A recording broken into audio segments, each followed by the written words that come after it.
Tiszteletre méltó nemes gyülekezet, férfis asszonynépből álló felekezet, kit ma idehozott szeretet és tisztelet, halljon szót mindenki, aki megérkezett. Azért hívattak el a jeles órában, hogy együtt lehessünk egy kis mulatságban. Gazdagon fogadni senkit nem tudunk, de minden vendéget szeretettel látunk. Egy pár falatétel kóstolgatására, egy pár pohár ital kortyolgatására, egy pár magyar nóta eldonolására, és egy pár fürgetánszak eltántolására. Hát most kapaszkodjunk bele a pálinkás pohárba, és az első áldomást igyuk az új párra és Ajak városára.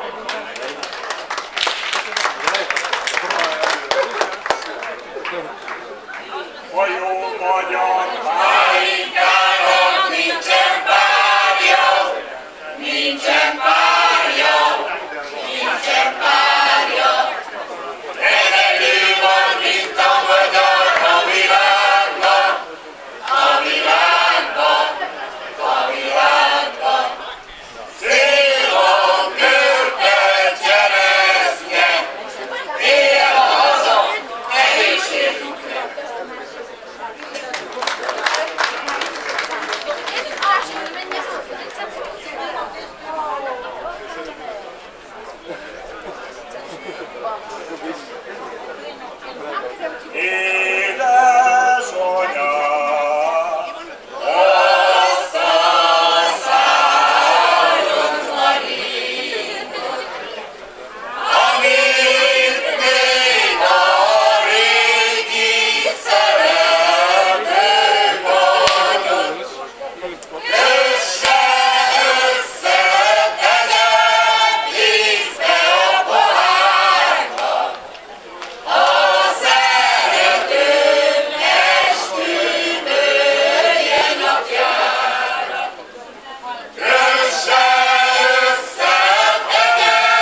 sima könyv van a kezében, régi szeretője jár az eszébe. Város csillag az égen, ragyog a fekete szemében. Elmehetsz már a kertalatt, angyalom ragyogó csillagon. Nem kérdik, hogy kilányolod, angyalom ragyogó csillagon. Piros pártlikát nem lobog, pontyodban a fésű ragyog, angyalom ragyogó csillagon. Piros pártlikát nem lobog, pontyodban a fésű ragyog, angyalom ragyogó csillagon.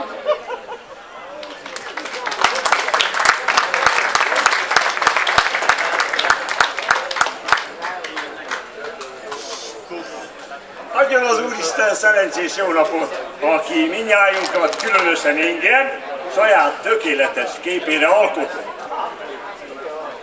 Mikor Noé apánk Isten parancsára a vízözön elő pakolt a bárkába, oda minden állatból és növényből vitt, hogy a vész után ne nélkülözzön semmit, de a legbölcsebben mégiscsak azt tette, hogy a szőlőtőkét el nem felejtette. Neki köszönhetjük, hogy a bort ismerjük, belőle kedvünket, erőnket merítjük.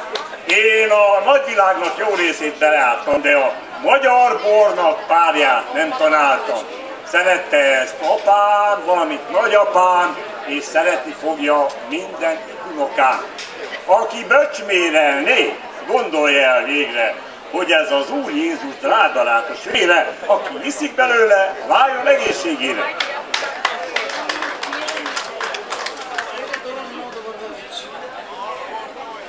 Isten mondja,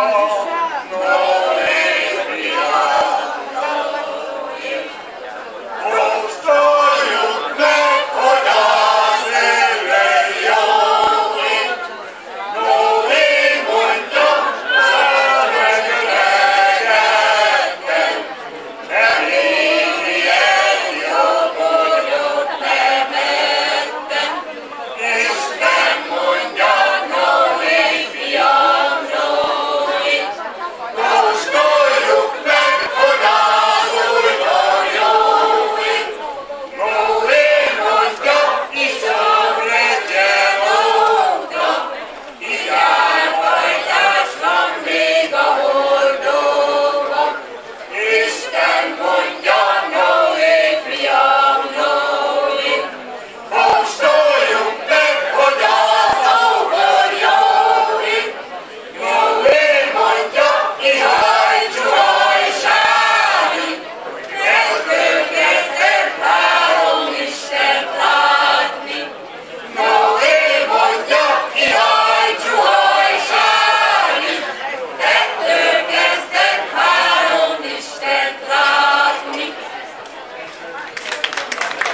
Magyar